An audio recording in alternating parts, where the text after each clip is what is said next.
할렐루야. 하나님의 은혜와 사랑하심이 오늘도 예배 가운데 저와 여러분 가운데 충만하길 축복합니다. 제가 동남아시아 왔는 줄 알았습니다. 동남아시아에서 왔는데 여기가 동남아시아인 줄 알아요. 왜냐면 거기가 오히려 날씨가 더 선선한 날씨가 되어서 깜짝 놀랐습니다. 이런 무더운 날씨 가운데 하나님의 은혜 가운데 여러분의 건강 하나님이 지켜주실 줄 믿습니다. 주님으로 사랑하며 축복합니다. 우리가 주변에 보면 참 열악한 환경 속에서 살아가는 사람들을 만나게 됩니다. 정말 열악한 환경이라는 것은 우리가 일반적으로 생활하고 있는 그 환경보다 더 열악한 환경의 사람들을 말하는 거겠죠.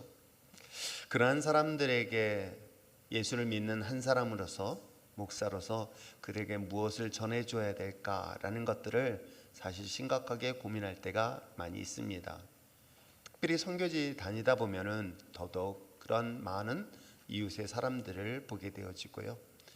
또 심지어는 우리 가까운 이웃에게도 우리 어려운 처지에 있는 사람들을 바라보면서 그들에 대한 안타까운 마음을 가지고 바라볼 때가 종종 있습니다.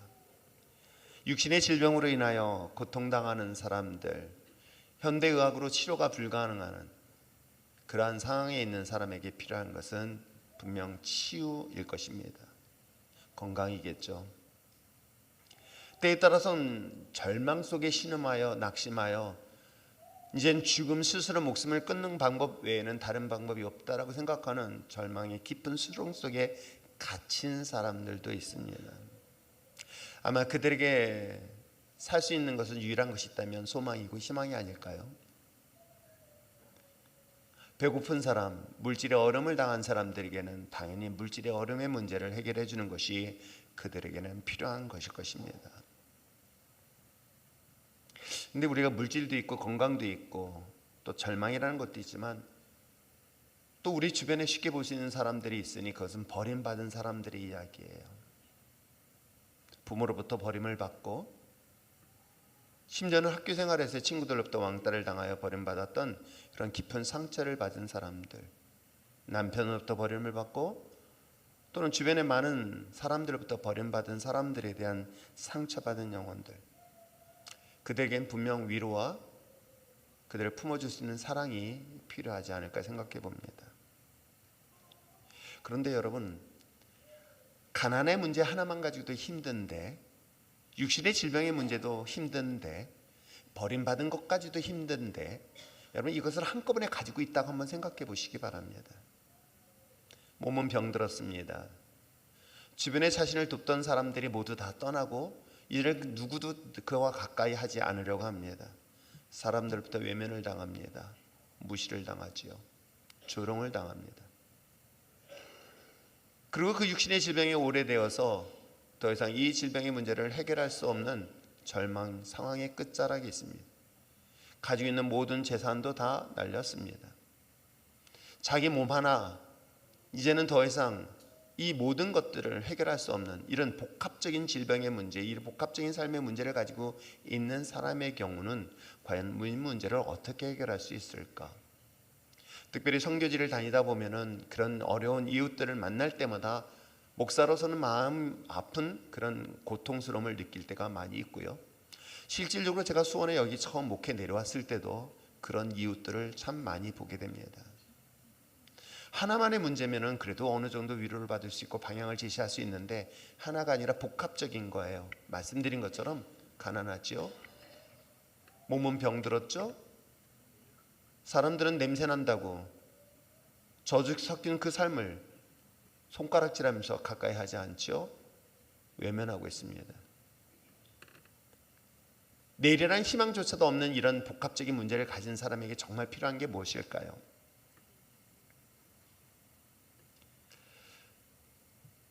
이제 30년 차 가까이 들어가는 목회 현장에서 해보면서 이런 모든 복합적인 문제를 한 번에 해결해 줄 수 있는 것이 있다면 얼마나 좋을까? 목사로서 이 모든 복합적인 문제를 단 한 번에 해결해 줄 수 있는 방법을, 제 노하우를 알 수 있다면 얼마나 좋을까라는 고민을 할 때가 상당히 많이 있습니다. 여러분 어떻습니까? 이런 여러 가지 복합적인 문제를 단 한 번에 해결해 줄 수 있는 방법이 있다면 여러분 아마 그 방법을 선택하지 않을까요? 여러분들이 헌신해서 양계장을 라오스에 선교 교회에 함께 옆에 교회 바로 옆에다가 양계 사업을 시작하면서 많은 사람들이 그에 대한 평가를 하는데, 이번에 가서도 평가를 받는데, 너무나 많은 선교 현장 속에서 닭을 키우고 오리를 키우고 돼지를 키우고 염소를 키우는 것에 대한 결과가 그리 좋지 않은 이야기들을 들을 때마다 과연 이것이 잘 될까? 근데 조그만 병아리가요, 한 몇 개월 만에 큰 닭이 된 거 보고 너무 신기했습니다. 그 병아리가 날 못 알아보더라고요. 당연히 못 알아보겠죠. 전 짐승을 참 좋아하는 편인데도 못 알아보겠죠. 아무튼 잘 세워져 가고 있는 양계장. 그러면서 이번에 또한 신학교의 신학생들에게 장학금을 전달하면서 제가 이들에게 그 장학금 얼마에, 그리고 그들에게 양계, 즉 병아리를 심어주고 이제 닭이 되었던 그들에게 정말 필요한 것이 무엇일까를 실질적으로 고민하면서 사실 왔습니다. 물론 그 장학금 지급하던 그 교회 양계 사업을 하던 가장 본질적인 것을 제가 요구하는 것이 무엇일 것 같아요? 당연히 말씀입니다. 왜요? 저는 이와 같이 인생에서 이 복합적인 문제를 단 한 번에 해결해 줄 수 있는 분이 있다고 한다면 그분은 예수 그리스도다. 여러분, 이 사실을 여러분들이 정말 알고 만나고 경험했으면 참 좋겠어요. 부부간의 갈등의 문제, 우리는 부부 상담을 통해서 문제를 해결하려고 합니다. 또는 사업의 위기의 어려움의 문제를 만날 때 그런 좋은 컨설팅을 통해서 이 문제를 해결하려고 하는 그런 다양한 방법도 있을 것이고, 또 육신의 질병으로 인해 고통당할 때는 명의를 만나려고 찾을 수 있지만, 그러나 이 모든 문제의 가장 근본적인 문제를 해결해 주실 유일한 분이 있다고 한다면 저는 예수 그리스도라고 확신 있게 여러분에게 소개할 수 있습니다. 인생의 모든 문제 해결의 답은 오직 복음 대신 예수 그리스도다. 이것을 여러분들이 정말 경험하고, 이것을 여러분 삶 속에서 체험하고, 여러분의 삶 속에서 이것을 확신을 가졌으면 참 좋겠습니다. 예수 안에는 능력이 있습니다. 예수 안에는 치유가 있으며 예수 안에는 희망이 있습니다. 그 이야기가 성경 속에 소개하고 있는 거예요. 40년 가깝게 육신의 질병으로 고통당했던, 그 질병에 고통당했던 사람에게 이 문제를 해결해 주신 분은 누구다? 예수 그리스도밖에 없다는 사실을 성경은 말하고 있어요. 문둥병은 예나 지금이나 여전히 불치의 병입니다. 그런데도 불구하고 이 문둥병을 유일하게 고치신 분은 누구셨다? 예수 그리스도밖에 없다는 사실 여러분 아십니까? 그래서 여러분, 최소한 내가 예수를 믿기로 결단하고 교회를 나온 여러분이라고 한다면 내 인생의 모든 답은, 모든 문제 해결의 답은 누구밖에 없다? 예수 그리스도밖에 없다. 이 사실에 대하여 확신을 갖는 여러분 됐으면 참 좋겠습니다. 오직 예수 그리스도 안에만이 구원이 있고 축복이 있음을 잊지 마시길 바랍니다. 그래서 바울은 골로새서 3장에서 이렇게 이야기하고 있어요. 오직 그리스도는 만유라고 얘기하고 있어요. 그리스도는 만유라는 것은 Christ is all 이라는 단어예요. 이 만유라는 것은 all, 이 모든 것 안에 계세요. 주님이 모두다라고 얘기하는 거예요. 그 얘기는 뭐냐면 오직 그리스도만이 모든 것이라고 이야기하고 있는 것이 바울이 골로새 교인들에게 이야기하고 있는 내용이며 오늘날 우리가 들어야 될 메시지 아닐까요? 그러므로 사랑하는 성도 여러분, 여러분의 인생이 크고 작은 어려웠던 문제일지라도 그 문제의 답은 어디서부터 찾으라? 예수 그리스도를 통하여 답을 수 있는 여러분 됐으면 참 좋겠습니다. 이런 사실을 믿고 또한 이와 같은 확신을 갖고 이 확신의 삶을 살아가고 있는 우리들이라고 한다면 이제는 우리가 해야 될 일들이 있습니다. 뭐예요? 그 예수 그리스도를 전하고, 그리고 그리스도를 알리고, 또 그리스도를 만날 수 있도록 이 사명이 저와 여러분에게 주어져 있다는 것 잊지 마시길 바랍니다. 예수를 저도 역시 만나기 전만 하더라도 저는 인생의 주인이 저였었습니다. 그래서 제가 행복하면 되고 제가 성공하면 된다라고 생각하며 삶을 살았던 시간도 있었습니다. 제가 세상에 실패를 하거나 육신의 질병 때문에 예수님을 만난 것은 아니었었습니다. 남들보다 더 잘 나갈 때 저는 어쩌다가 예수님을 만나게 되었는지, 근데 그것이 인생의 성공이 곧 인생의 행복이 아니라는 사실을 누굴 통해서? 저는 예수님을 통해서 만나게 됐던 거예요. 그리고 내가 왜 이 세상에 살아야 되는 이유, 내가 이 땅 가운데 존재해야 될 목적, 단순히 먹고 마시고 돼지처럼 살다가는 인생이 아니라 내게 생명을 주셨고 내가 이 땅 가운데 보내신 분명한 이유, 그 목적을 저는 말씀을 통해서 예수님을 통해 발견했기 때문에 이 발견된 주님의 복음을 내 주변에 예수가 필요한 수많은 사람들에게 전하고 전해야 되는 것이 저만의 사명이 아니라 우리 모두의 사명이라는 것 잊지 마시기를 바랍니다. 그래서 성령이 너에게 임하시면 그 권세와 능력을 가졌습니다. 뭐 하라고요? 권세와 능력이 어떤 건지 아십니까? 여러분, 내가 하나님이 주신 성령의 능력을 가지고 권세와 능력을 가진 자들은 말의 선판대로 이루어지게 되어 있습니다. 안진뱅이를 일으킬 수 있는 능력이 있으며, 병든 자를 고칠 수 있는 능력이 있으며, 가난한 자를 부유케 할 수 있는 말의 권세가 하나님의 자녀의 권세를 가진 자들에게 주어졌다고 성경은 분명히 이야기를 하고 있기 때문에 이 권세를 가지고 무엇하라고요? 예루살렘, 유다, 사마리아 땅끝까지 무엇하라고? 예수님을 전하라고 우리에게 부르셨다는 것 잊지 마시기를 부탁드립니다. 예수 그리스도로 말미암아 구원받고 성령 충만한 자들이 감당해야 될 이야기가 우리가 함께 읽었던 이 본문의 이야기이기도 합니다. 오늘 성경에 기록된 베드로와 요한, 기도하기에 성전에 오르는 과정에서 누구를 만나게 됩니까? 지난주에는 앞을 볼 수 없는 소경을 보았다고 한다면 이번 주는 평생 한 번도 일어나 본 적 없는, 태어나면서부터 시작해서 안진뱅이로 태어난 한 사람의 이야기를 하고 있습니다.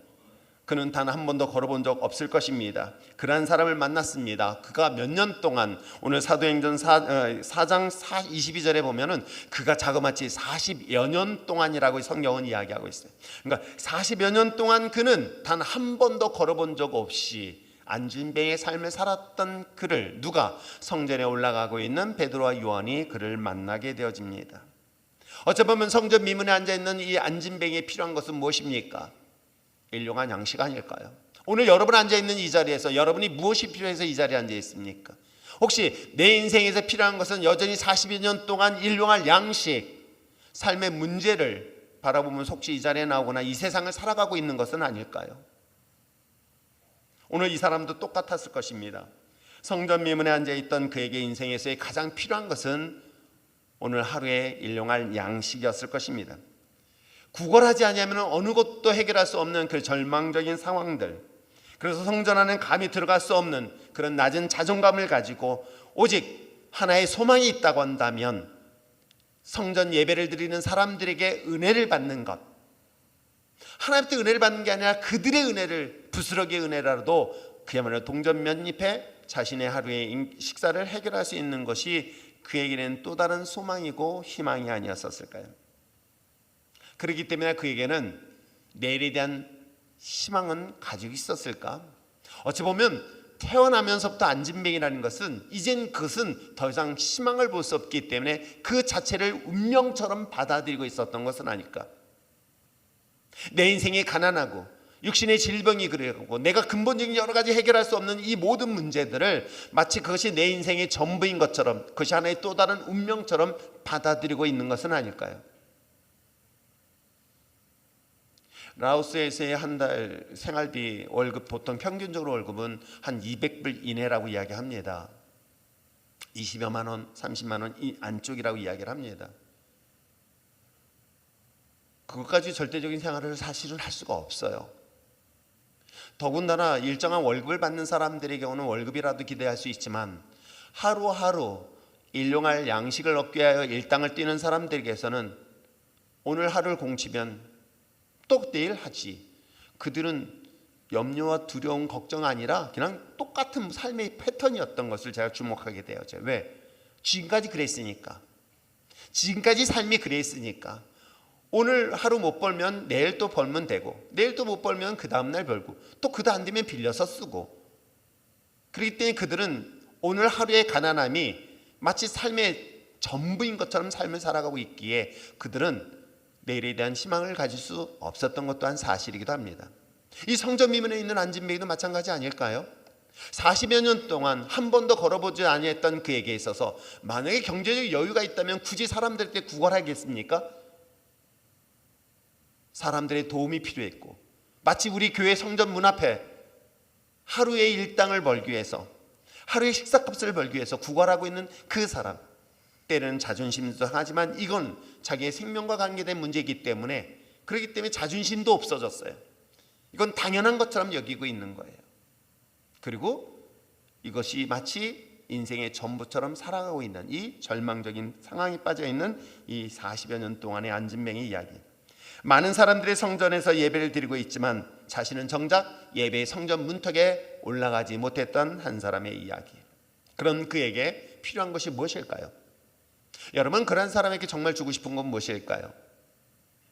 당장 인간적으로는 저 옆에 있는 식당에 들어가서 굶주린 배에 한 끼의 식사를 해결하는 것이 혹시 인간적으로 더 그것이 가깝게 느껴지고 있는 것은 아닐까요? 그런데 오늘 성경 속에 그에게는 돈 몇 푼이 아니라 근본적인 문제 해결할 수 있는 누구를, 예수를 소개받고 있는 이야기가 본문 이야기이기도 합니다. 40여 년 동안 묶여 있었던 그 저주의 삶에서 예수 그리스도 이름 하나만 가지고도 해방된 이야기가 오늘 성경에 기록된 이야기이기도 합니다. 청년들하고 성경 공부하다 보면 이게 진짜일까라는 질문을 받을 때도 있습니다. 만약에 이것이 사실이 아니고 이것이 허구라든가 거짓이었다고 한다면 여러분, 이 성경은 반드시 여기에 기록될 수가 없습니다. 왜냐하면 우리가 보고 있는 이 한 권의 책은 이거 한 권으로 이야기되는 것이 아니라 이 사건들은 주변의 다른 문헌들에 의해서 증명되어지고 있기 때문에 이것은 사실적 사건을 소개하고 있기 때문에 이것은 의심 없이 보셔도 틀림없을 것입니다. 그런 가운데 한 번도 일어나지 못했던 그가 돈 몇 푼이 아닌 예수 그리스도의 이름 하나만 가지고 놀라운 저주로부터 놀라운 기적의 역사를 경험했던 역사의 현장, 그것은 딱 하나였었어요. 뭐가 있었어요? 오직 예수 그리스도의 이름밖에 없었다는 것 여러분 아십니까? 그가 예수 그리스도의 이름을 소유했습니다. 일용한 양식보다 가장 별 볼 일 없어 보이는 예수 그리스도의 이름. 그러나 그 이름을 듣는 순간 그에게는 어떤 일들이 일어납니까? 한번 8절 한번 읽어보실까요? 8절을 큰 소리로 읽어보시길 바랍니다. 시작. 뛰어서서 걸으며 그들과 함께 성전으로 들어가면서 걷기도 하고 뛰기도 하며 하나님을 찬송하니. 여기서 보면은 8절에 뛰어서서 걸으면인데요, 이게 본문의 원문에는 어떻게 냐 벌떡 일어서. 그래서 이 단어가 너무 저한테 와닿아요. 여러분 생각해 보세요. 상상을 한번 해보시기 바랍니다. 안진뱅이에요. 아니 과거에 교통사고를 나가지고 그러면 기적이라고 할 수도 있어요. 그런 경우 있지 않습니까? 사고로 인하여 안진뱅이가 됐던 사람이 정말 기적같이 일어나는 경우들을 볼 수 있어요. 근데 이 사람은 어떻게 해요? 한 번도 일어나 본 적이 없는 사람이에요. 근데 오늘 본문에는 어떻게 표현하고요? 벌떡 일어났다는 거예요. 남의 이야기라고 느껴지지 않죠? 이게 여러분의 이야기라고 한번 생각해 보세요. 그게 나의 이야기고 내 가정의 이야기고 내 자녀의 이야기라고 여러분 생각해 보세요. 벌떡 일어나서 뛰기도 하고 걷기도 하고 춤을 추면서 하나님을 찬양하고 있는 이 독특한 기적의 역사, 그건 무엇이었습니까? 은과 금이 아니라 바로 예수 그리스도 이름이었던 거예요. 일용한 양식은 삶에 있어서 어느 정도의 문제를 해결할 수 있을 것입니다. 아마 이 자리에서도 내 물질의 문제, 성공의 문제, 그것을 굉장히 큰 은혜의 축복의 도구로 생각하는 사람들이 물론 있을 것이에요. 그러나 여러분, 그것이 본질의 문제를 해결하지 않습니다. 그리고 근본의 문제를 해결하지 않습니다. 결혼을 예비 앞둔 신랑 신부가 잠깐 인사하러 왔는데, 여러분 행복의 기준이 무엇입니까? 옛날에는 내가 돈을 많이 벌어서 좋은 집을 살고 평안하고 안정된 좋은 환경, 그것이 행복이라고 생각합니다. 그러나 예수님을 믿고 예수님에 대한 신앙의 가치관을 갖고 난 다음부터 달라진 게 있어요. 나는 돈이 없어도 행복할 수 있어요. 가진 것이 없어도 행복할 뿐만 아니라 심지어는 말기암으로 인해 죽음을 눈앞에 둬도 행복한 사람들을 보게 되어져요. 어떻게 해요? 감옥에 갇혔습니다. 이제 언제 죽을지도 모르는 그런 절망적 상황에 있었습니다. 아니 그냥 감옥에 갇혔을까요? 그렇지 않았습니다. 40대에 한 대를 감한, 즉 39대의 채찍 맞아 온몸이 갈갈기 찢어져 피투성이 되었는데도 불구하고 성전 안에서, 그 감옥 안에서 못하고 있는지 아십니까? 행복하게 찬양을 부르고 있는 거예요. 세상 사람들이 정말 손가락질하면서 조롱하면서 불쌍히 여기는 그 상황이 처한 그 사람, 그러나 정작 그 사람은 그 안에서 기쁨, 그 안에서 평안, 그 안에서 참된 하나님의 영광을 바라보시는, 그런데 그런 사람들은 세상에 감당할 수 없다라고 얘기를 하고 있는 것입니다.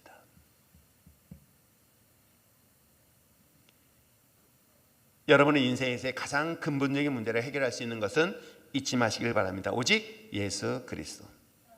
이 모든 기적을 일으킬 수 있었던 것은 바로 예수 그리스도를 소유하였고, 예수 그리스도를 소유했던 베드로 요한이 전하였기에 40여 년 동안 단 한 번도 일어나지 못했던 저주스러운 한 사람의 생명을 자유케 하는 놀라운 역사가 일어나게 될 줄 믿습니다.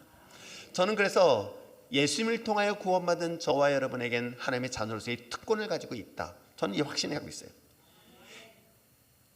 영접하는 자, 곧 그 이름을 믿는 자에게는 하나님의 자녀라는 특권, 권세를 가졌다라고 성경은 분명히 기록되어 있어요. 그런데 여러분, 더 큰 특권이 뭔지 아십니까? 저주받은, 즉 내 인생의 안진뱅이 같았던, 앞을 보았던 소경이 내 인생 가운데 주님을 통해서 앞을 볼 수 있었습니다. 주님을 통해서 일어날 수 있었습니다. 주님을 통해서 풍성한 삶을 누렸습니다. 내가 자녀로서의 놀라운 풍성함을 누릴 수 있는 것, 이 특권, 그보다 더 큰 특권이 뭔지 아십니까? 그것이 바로 예수 그리스도의 이름을 사용할 수 있다는 거예요. 예수 그리스도의 이름을 담대히 선포할 수 있는 능력이 누구에게? 목사인 여러분, 저에게만 아니라 여러분에게 있다는 것, 여러분 잊지 마시길 바랍니다. 여러분, 여러분의 입술을 통하 예수 그리스도의 이름을 선포할 때에 저주에 묶여있는, 그 흉악의 결박에 묶여있는 자들이 해방되는 역사를 누구에게? 저와 여러분에게 주었다는 것. 이것이 우리에게, 그리스도인에게 또 다른 특권이라는 것. 그래서 믿는 사람 한 사람이 있다고 한다면 그 가정을 변화시키고 이 지역을 변화시키고 저는 이 나라를 변화시킬 수 있을 믿습니다. 선교지를 갈 때마다 예수 그리스도의 이름을 소유한 한 사람만 있어도 그 땅은 변할 수 있다, 없다? 있다.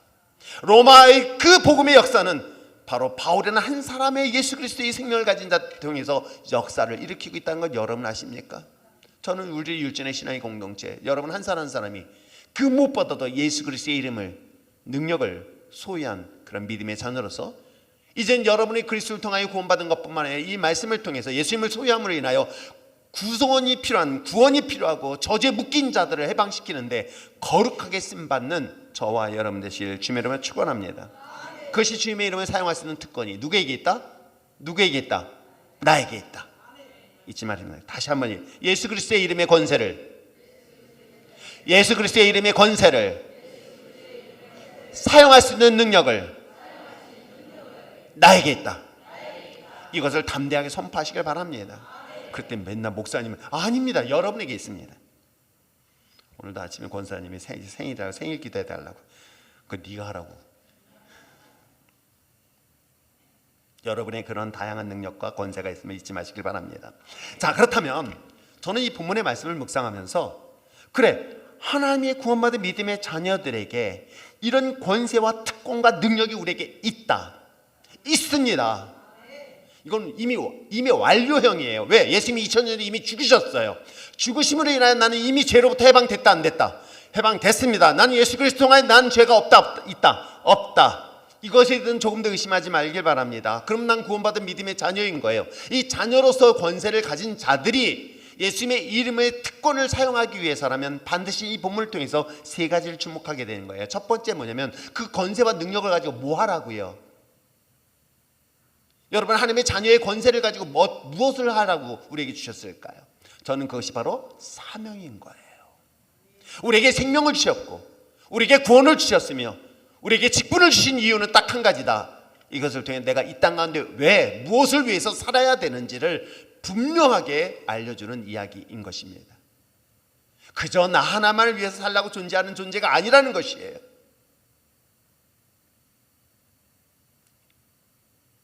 임종욱 집사님이 아직 며느리 보기에는 아직 한참 젊은 것 같아서 그래서 새로운 식구가 한 사람 들어와요. 근데 옛날에 그런 얘기들 참 많이 했죠. 새로운 사람이 집에 들어오면 인하여 그 가정이 복을 받는다. 축복 덩어리가 들어온 줄 믿습니다. 그렇듯 믿는 한 사람이 그 가정에 들어온다는 것은 그 가정을 통해 놀라운 역사적 변화를 일으키게 될 줄 믿습니다. 그러기 위해서 필요한 것이 뭘까? 최소한 저와 여러분, 복음을 소유하고 복음으로 말미암아 구원 믿음의 자녀들이 이와 같이 복음의 능력을 전하기 위해서 필요한 것이 세 가지 있으니, 첫째는 뭐예요? 항상 주님과 함께하는 삶을 사실 수 있는 여러분 됐으면 참 좋겠어요. 따라하시다. 주님과 함께하자. 그것이 그리스도인들에게 삶인 거예요. 예수 그리스도의 십자가의 능력을 전할 수 있는 것은 주님과 상관없이 살아갈 때는 주님의 이름이 나에겐 상관이 없이 되는 건 여러분 아십니까? 주님과 나와 항상 동행할 수 있는 여러분, 주님이 나와 함께함으로 인하여 그 주님의 이름의 권세를 가지고 선포할 때 놀라운 역사가 일어나게 될 줄 믿습니다. 복음을 전하고 복음의 능력을 경험했던 이 본문에 기록됐던 베드로와 요한, 그러기 위해서는 가장 먼저 주님과 함께하는 삶은 당연한 것이겠죠. 주님과 함께하지 않는다면 과연 이런 성령의 능력은 경험할 수 없다는 것 또한 잊지 마시길 바랍니다. 그러므로 어찌 보면 복음의 능력이 왜 나타나지 않을까 하는 것은 다시 한번 점검해 본다면 주님이 나와 지금 함께하고 있는 것을 점검해 보는 것이 더 쉽지 않을까. 복음의 능력은 전하기 전 또 나누기 전에 먼저 주님과 십자가의 능력을 함께 교제하는 것, 이것이 어찌 보면 이 복음의 사명을 감당할 수 있는 힘이, 그 원천이 거기서부터 출발하는 거예요. 즉 내가 예수를 통해 구원받았습니다. 구원받고 믿음의 자녀들이 이제 성령이라는 하나님의 거룩한 영이 내 안에 임하십니다. 내 안에 임하신다는 것은 내 삶의 전부를 통제하고 다스릴 수 있는 그런 위치에 서게 되는 것이죠. 하나님의 거룩한 영이 나에게 있다는 것은 즉 내 힘이 아니라, 내 능력이 아니라 하나님이 나에게 주시는 힘, 내게 주시는 공급의 능력, 그리고 능력의 그 원천이 바로 예수 그리스도로부터 출발될 때에 이런 역사가 일어나게 될 줄 믿습니다. 그것이 바로 1절에 시작되어지고 있는 내용이기도 하기도 합니다. 1절 읽겠습니다. 시작. 제9시 기도 시간에 베드로와 요한이 성전에 올라갔습니다.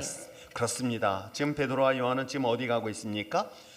성전에 올라가고 있습니다. 무엇하기 위해서? 기도하기 위해서. 그런데 참 재미있는 시간이 있어요. 저는 이 본문을 보면서 여기 본문에 기록된 시간은 몇 시예요? 제9시. 그러면 이거는 유대인들이 갖고 있는 시간하고 우리하고 시간이 다르겠죠? 거기서 플러스 6을 하시면 됩니다. 플러스 6을 하면 몇 시일까요? 오후 3시예요. 오후 3시면은 따뜻해요. 아니 더워요. 아니 뜨거워요. 죽을 지경에 이른 거예요. 그런데도 불구하고 그 가장 뜨거운 그 시간에 베드로와 요한은 다른 곳에 발걸음을 갖지 않냐고 성전에 올라가 기도하기 위해서 올라가는 과정들을 보게 되어집니다. 성전을 향하는 그의 발걸음을 항상 주목해 보셨으면 참 좋겠어요.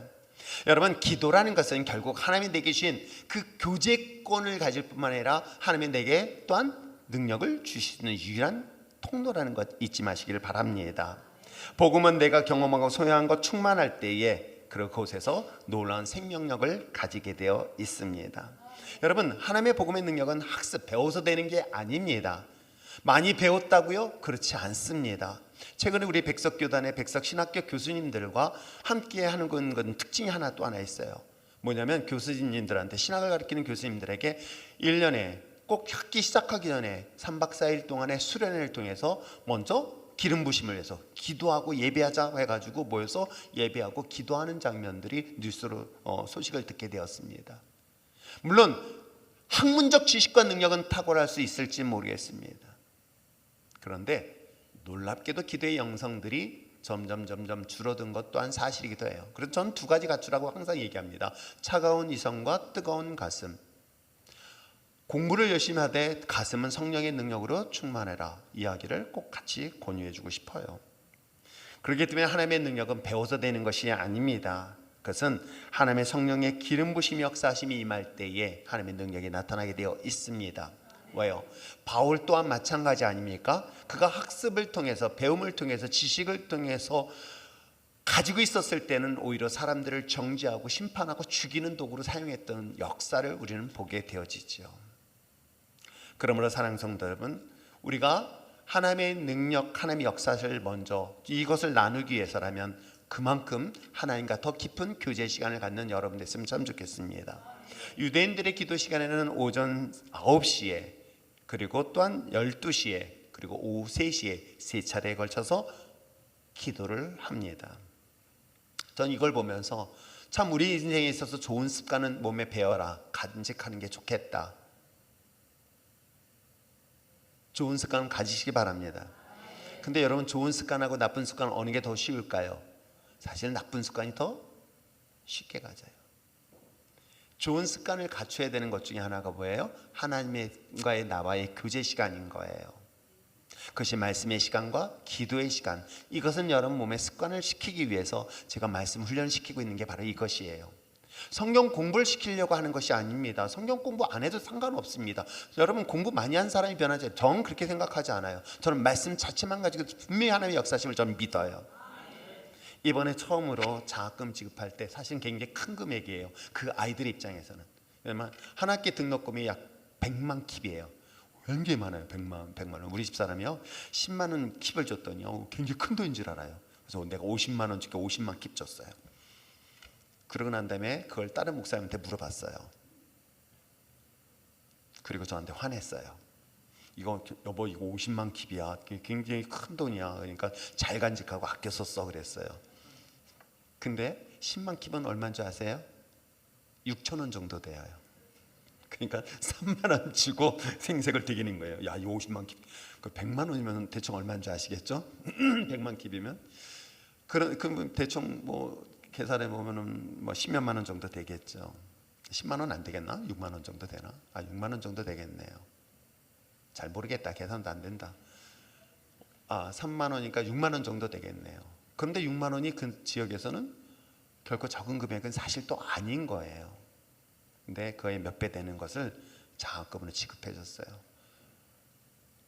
딱 한 가지예요. 성경 읽는 것 때문에. 16명 중에서 딱 2명만 그 과제를 다 한 거예요.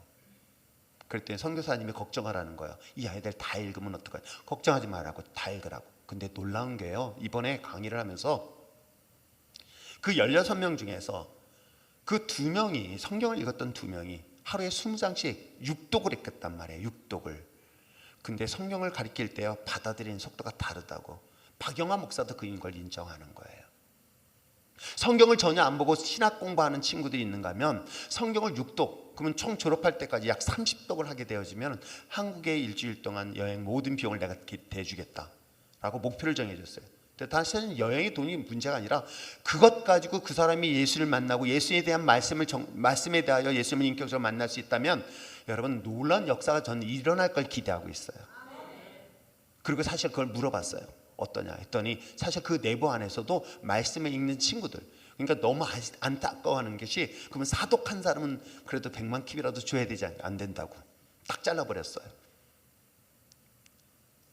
그런데 그 말씀을 읽은 친구들에 대한 이야기를 모니터링 해보니까 말씀을 읽으면서 본인들이 이러이러한 것들을 느꼈다라고 고백을 하는 거예요.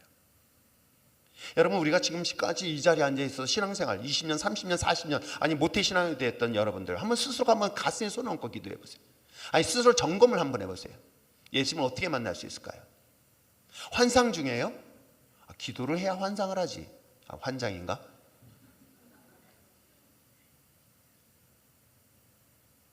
남이 만난 이야기들은 얼마든지 들을 수 있어요. 설교를 통해서 남의 이야기를 정말 많이 들을 수 있어요. 그럼요. 얼마나 많은 설교를 듣고 있습니까? 다른 사람이 만난 예수에 대한 얘기는 얼마든지 들어서 이젠 귀에 딱지가 아니라 모든 걸 줄줄줄 외울 정도예요. 문제는 뭐냐면 자기가 못 만나는 거예요. 왜 못 만날까요? 여러분, 정말 인격적으로 주님 만나는 방법이 뭘까요? 여러분의 인생을 변화시킬 수 있는 방법이 뭘까요? 40여 년 동안 안진뱅이를 익힐 수 있었던 가장 중요한 것은 그가 예수님을 만난 거예요. 물론 그들에게 있어서 여러분 기본적으로 아셔야 될 것이 하나 있습니다. 유대인들은요, 그들은요 기본적으로 어려서부터 성경 말씀, 하나님의 말씀을 듣고 자라요. 아세요? 그들은 태어나면서부터 시작해서 태중에서부터 말씀을 들어요. 마치 무슬림 지역을 가면은 아침 새벽부터 스피커를 통해서 코란을 듣는 거예요. 내가 듣기 싫어도 듣게 되어 있는 거예요. 무슨 뜻인지 난 몰라요. 아이들은 그걸 줄줄줄 외워요. 유치원 다니는 아이들이 한 10대 명이 모여가지고 우리들을 환영하는데 뭘 외워줬는지 아세요? 마치 우리가 와서 10계명을 외우듯이 아이들이 코란을 외워주는 거예요. 그 뜻을 알아요? 몰라요. 그런데도 그들은 어려서부터, 근데 유대인들도 이미 그렇게 자란 사람들이란 말이에요. 성전 미문에 있는 안진뱅이도 마찬가지예요. 그들은 기본적으로 하나님의 말씀 앞에서 자라왔던 세대들이에요. 근데 그 중에서 누구를 만난 거예요? 예수님을 만난 거예요. 내가 만난 예수님을 그들에게 전했었을 때 기적의 역사가 일어났던 거예요. 그럼 여러분은 어떻습니까? 왜 다른 사람의 만난 이야기는 들었는데 왜 나는 내 인생에서 만나지 못했을까? 왜 내 인생에는 여전히 변화되지 않았을까? 이 말씀이 여러분 삶 속에 있는데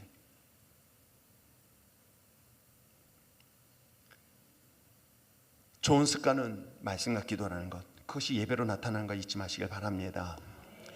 복음의 능력이 가장 나타나는 가장 기본적인 출발은 바로 말씀과 기도의 생활, 바로 예배의 삶, 그것이 하나님과 동행하는 자의 삶. 그래서 예배는 이 시간만의 예배가 아니라 어찌 보면 여러분 삶 자체가 거룩한 예배자로의 삶을 살아내는 여러분 됐으면 참 좋겠어요.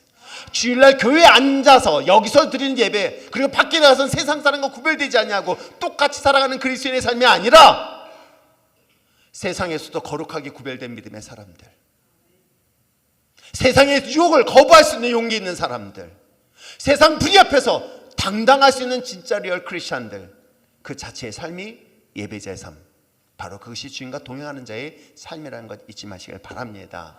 자, 주님과 함께하는 삶만큼 또 중요한 것이 하나 있어요. 그러니까 난 주님과 함께하면 돼. 근데 정말 제가 신앙생활하면서 안타까운 건 나는 하나님만 좋으면 돼, 하나님과 관계만 좋으면 돼, 이런 사람들을 의외로 많이 만나요. 근데 오늘 성경 속에서 기록되어 있는 것처럼 또 하나 있어요. 내게 구원을 통해서 하나님의 생명을 가진 저와 여러분이 있다면 또 하나 있으니 뭐예요? 사람에 대한 관심인 거예요. 관심. 근데 그 관심이 육의 눈으로 보진 마십시오. 가난한 사람이 불쌍하다고 생각하지 않습니다. 몸이 불편한 사람이 불쌍하다고 보지 마시기 바랍니다. 예수 안 믿는 것이 더 불쌍한 것 아닐까요? 그 사람이 아무리 스펙이 좋고 부유하고 풍요로웠다 할지라도 그 사람의 죽음 뒤에는 지옥 간다, 그게 불쌍한 것 아닐까요?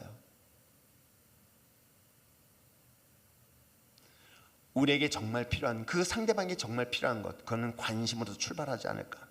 예배, 말씀, 기도, 그 모든 중심은 예수 그리스도 하나님일 것입니다. 분명 우리의 삶은 하나님 앞에 집중하고 관심 갖는 건 맞습니다. 그런데 이것으로만 끝나지 않습니다. 강도 만나 피 흘린 자들, 그를 주목했던 사람들이 누구였습니까? 다 봤습니다. 제사장이 봤습니다. 레위인도 봤습니다. 사마리아로 가는 과정이 있었습니다. 왜 가는지는 모르겠어요. 성전으로 올라가는 게 아니라 반대로 성전에서 사마리아로 내려가는 과정에서 강도 만나 피 흘린 사람을 보게 된 거예요. 난 예배 다 드렸으면 끝이야, 사람들의 관심은. 그건 아니었던 거예요. 하나님 앞에 예배 드렸던 제사장, 레위인, 이제 사마리아로 내려가는 길목에서 피 흘려 죽어가는 사람들 봤었어요. 주목했어요. 분명히 성경이 그를 주목했다고 해요. 근데 뭐 하는지 아십니까? 피하여 갔다라고 얘기하고 있어요.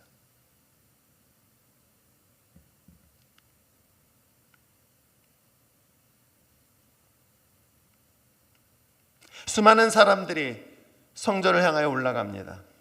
오늘 본문에 기록된 것처럼 지금 기도한 시간에 많은 사람들이 올라가고 있습니다. 하나님의 관심 때문에 올라가는 거 오케이, 훌륭합니다. 그러나 동시에 우리 주변에 죽어가는 영혼에 대한 관심도 같이 가져야 된다라는 것들을 오늘 성경을 통해서 이야기를 하고 있죠. 그래서 하나님의 관심만큼 중요한 것은 이웃에 대한 관심, 이것이 우리에게 꼭 필요하다는 걸 잊지 마시기를 바랍니다.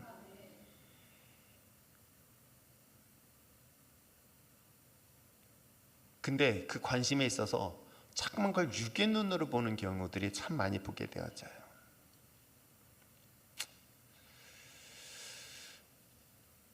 이 관심은 누군가도 똑같이 있어요.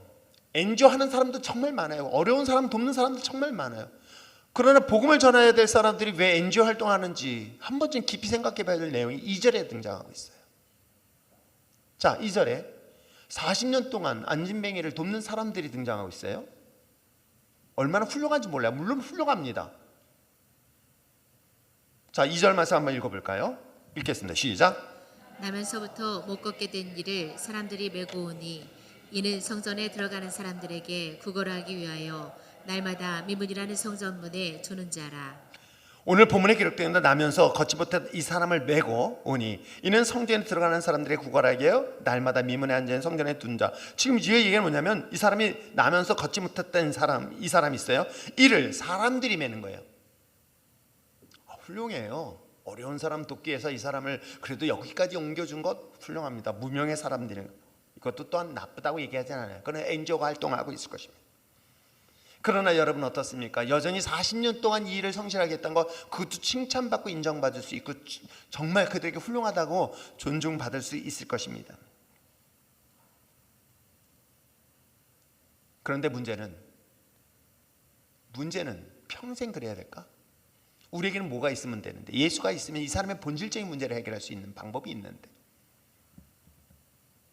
선교 현장을 하다 보면 안타까운 게 바로 이런 문제들인 거예요.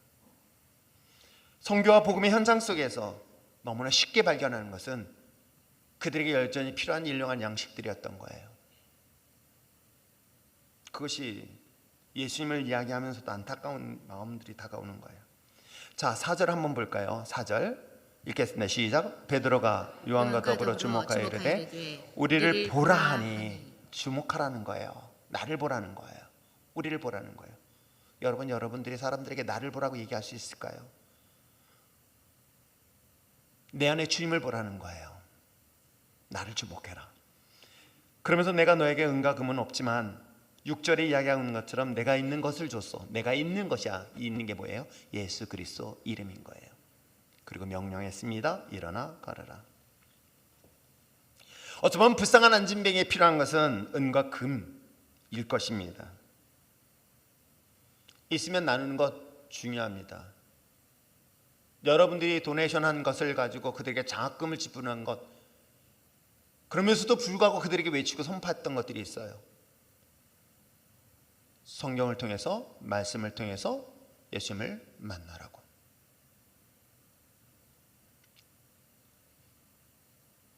성경을 통해서 내가 만난 예수, 내가 말씀을 통해서 만난 그 예수를 너희들도 그 성경을 통해서 만나보라고 전해주고 있는 거예요.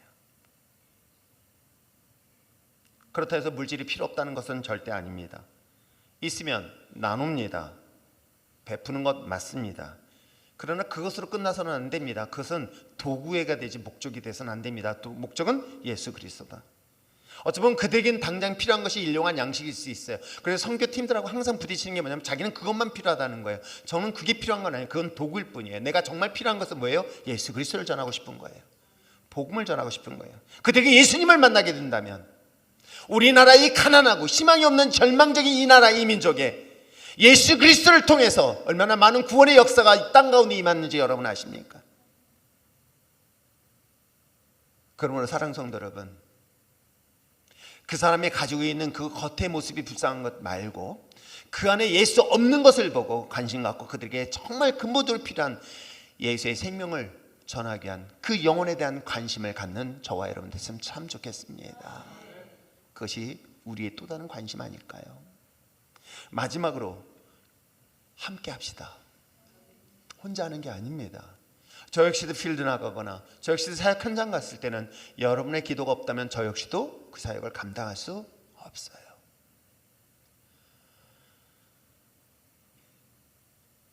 내게 주신 구원의 복음의 능력, 그 복음의 능력을 가지고 주님과 함께하고 그 주님과 함께함으로 인하여 저 죽어가는 영혼들, 예수 없이 죽어가는 저 불쌍한 영혼들에 대한 관심을 가질 때에 함께 동역하는 자들이 있음으로 인하여 아름다운 열매를 맺게 될 줄 믿습니다.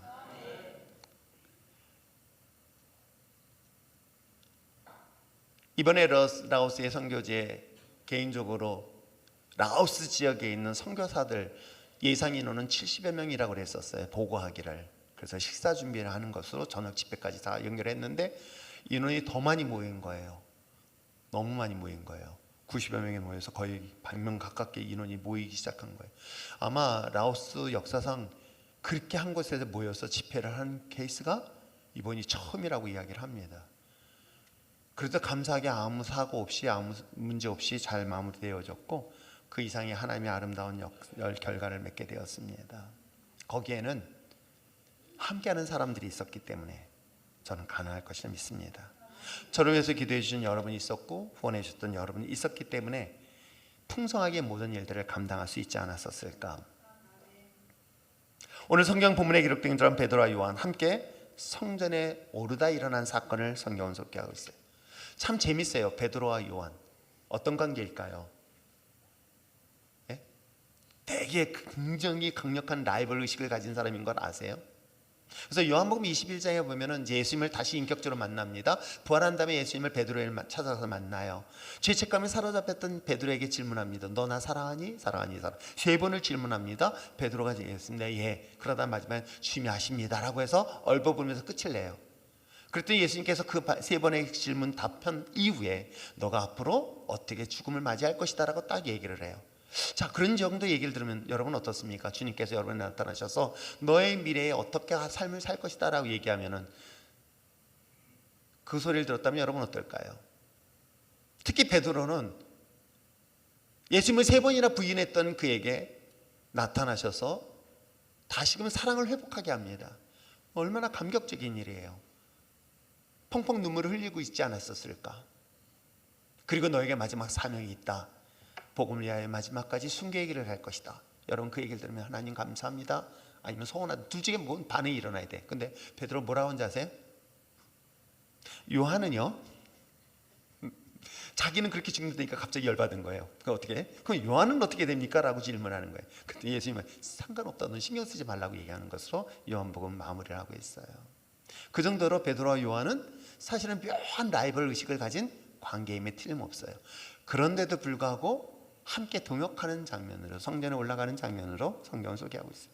그냥 쓴 건 아니라고 좀 봐요. 이런 갈등 구조 속에 있으면서도 복음에 있어서는 귀한 동역의 관계, 서로 다르지만 조화를 이룰 수 있는 관계. 여러분 부부는 서로 다릅니다. 정말 달라요. 살아보면 정말 다르다는 거 수없이 경험하게 돼요. 그런데도 함께 동역할 수 있는 것은 다르기 때문에 동역할 수 있음을 잊지 마시길 부탁드립니다.